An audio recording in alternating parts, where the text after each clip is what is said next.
Avez-vous déjà vu un enfant pris en flagrant délit, nier avec toute la sincérité dont il est capable avoir commis la faute dont la preuve s'étale devant lui?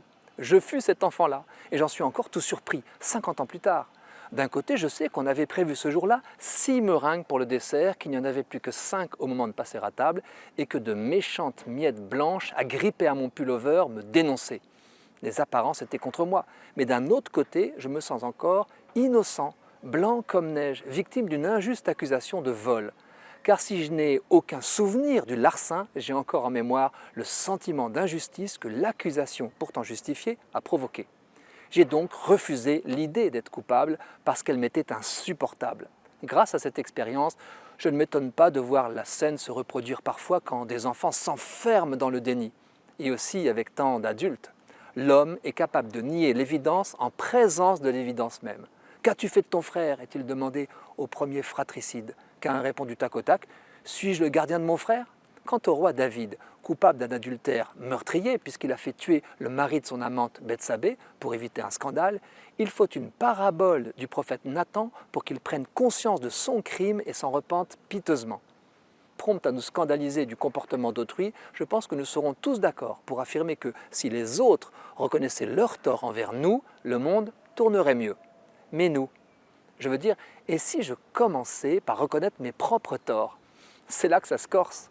Alors action, que ce soit entre conjoints, frères ou sœurs, parents et enfants, amis, collègues de bureau, dépassons ce blocage qui nous fait croire que nous devons toujours avoir raison pour ne pas perdre la face.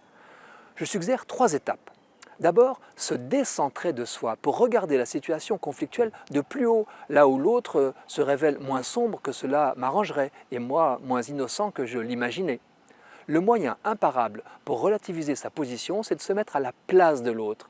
Si nous envisageons qu'il a de bonnes raisons de nous en vouloir, nous les trouverons honnêtement.